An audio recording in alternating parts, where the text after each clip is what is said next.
Sam Forrest, and welcome to Showjumping 101. This is your backstage pass into the world of international show jumping. Today, we're going to join top riders Joanne Sloan-Allen and Samuel Dehan as they take us behind the scenes of the sport, sharing their experiences from the arena to the stables. From competition insights to life on the road, training tips and untold stories, this is the ultimate look at the highs and the lows and everything in between. So saddle up, let's ride into the world of elite show jumping. Your experience, Sam, of horses has come from different continents, really. Joanne, you grew up in Ireland, which is totally horsey, from Connemara's through to obviously your own show jumpers now. What got you into it, and then what got Sam into it, and then how did you even meet? Because, you are continents apart from each other, so tell us a bit about that. Yeah, it's funny, isn't it, how we often chat about my journey into it and how different the sport is in Ireland compared to in Egypt. In Ireland, we grew up on ponies, we go hunting. Every kid, you did everything, so it wouldn't just get on a pony. I grew up I went to a riding school to start with, and then it evolved from there. And then I have my own pony, which I kept somewhere else. And then it would be days on weekends, we go hunting cross country in the wintertime. In the summertime would be show jumping. But I know that's a lot different for you, although you still had it was the fun element that really got you hooked, which is, I think, everybody the same. Yeah, well, in Egypt it's completely different because we don't really have ponies or pony classes or anything like that. So, I started, the only common thing is I started in a riding school, but it was more structured. We rode Arab horses, which is a little bit bigger than ponies, but not really like half-breds. So mostly similar in that section, but there's no hunting. It was a bit more structured. You go and ride, you take your lesson, whatever it was, 45 minutes. And then, I used to go before school. So 6 a.m, I'd be riding those 45 minutes and then change into my school uniform and go to school. But then, that was from when I was 5 till I was 9. Then I moved to a different place, which was the police academy where I rode then for most of my career in Egypt. And there was an element of fun because there's a lot of us who were a lot of friends. And after riding, whatever it was, dressage or show jumping, we'll take a few horses and hike around the place or gallop because it was a massive center. So we used to gallop horses and stuff like that, just for fun, but we weren't jumping. When you take a group of kids and you throw in some ponies, you get very inventive. We used to, for us, there was the straw bales in the field when they cut the fields in September time. So we would gallop on the straw and then jump the bales and dare each other, and kids make each other brave. It would be, you do that, no, you do that, and I would say probably you guys would be the same, but you'd be daring each other. We were daring each other, kind of basically racing, because there wasn't hay bales and stuff like that in Cairo or the center I was in, but it was the 4 or 5 of us will just take horses, and there will be a long aisle of whatever 400 or 500 meters, and we'll just get up and see who gets to the end of the aisle first. Okay, we did also stupid things when we were a kid. There was donkey in the place, 3 of us would ride it, and what kids would do, and it was a lot of fun. I spent my whole summer days from 8 a.m. till 10 o'clock at night in the riding center, and we just invent ideas for fun. You were never bored.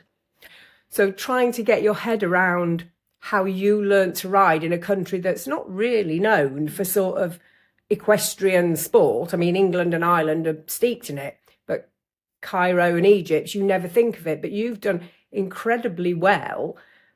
Obviously it's boiling hot there, so you can't ride, I suppose, during the day. There are Arab horses, but I'm guessing you must have more sports horses there now. It's a long time ago, obviously, that you rode there, but so how do you make that? And you said you were in the police academy. What was that? Were you a policeman? Oh, no.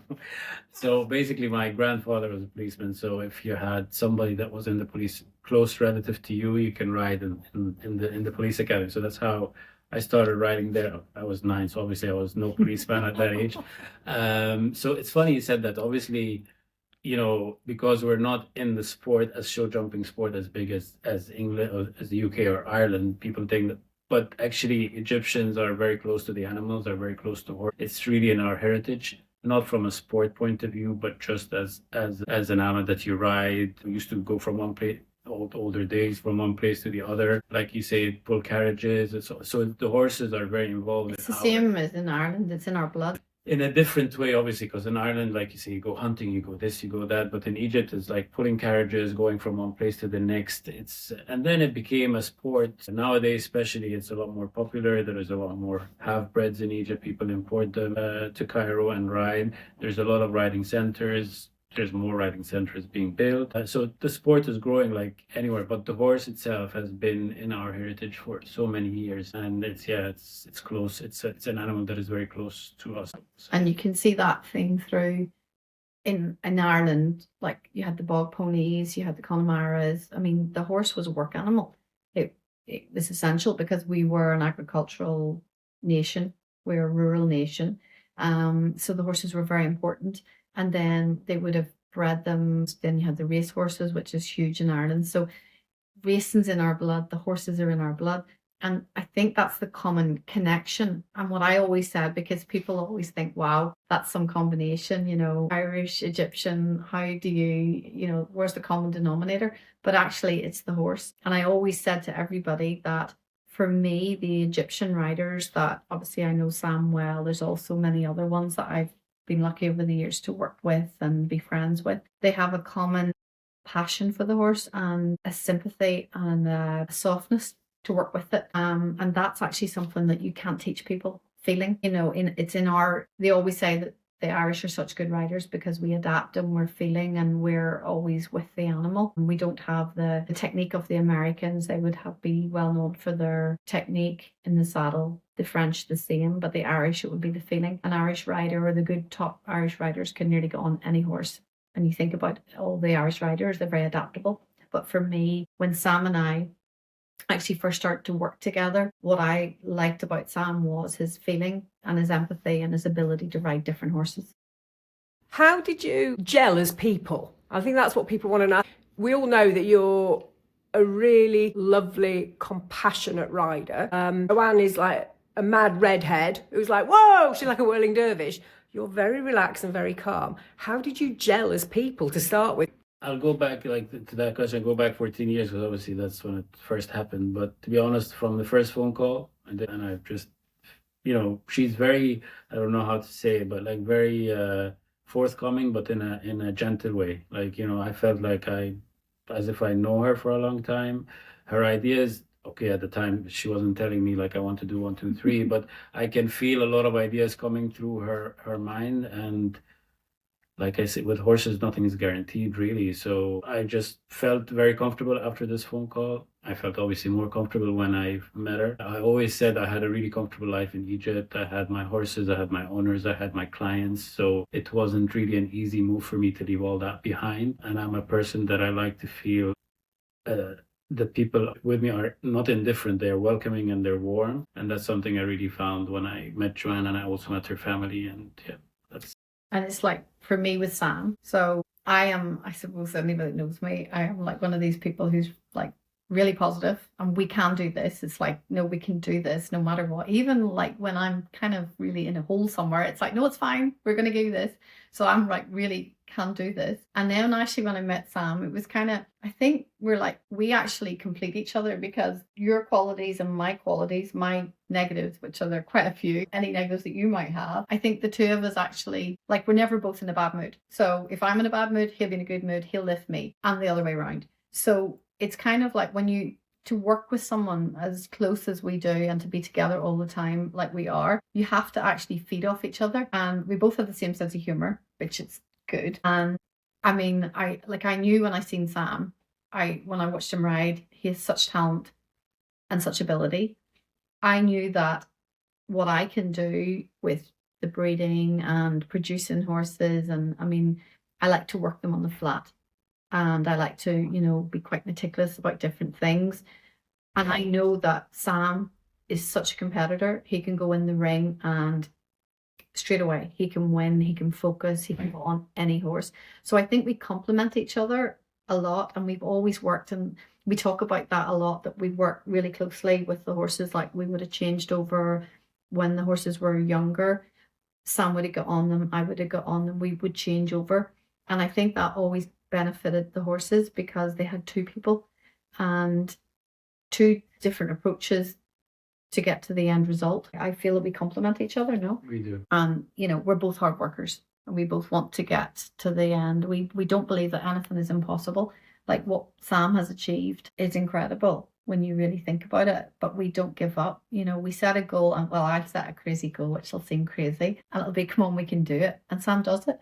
So, it's quite simple when you have someone like Sam who's got such talent and ability, and you've got someone with me who's completely crazy when it comes to, we can do this, then anything's possible.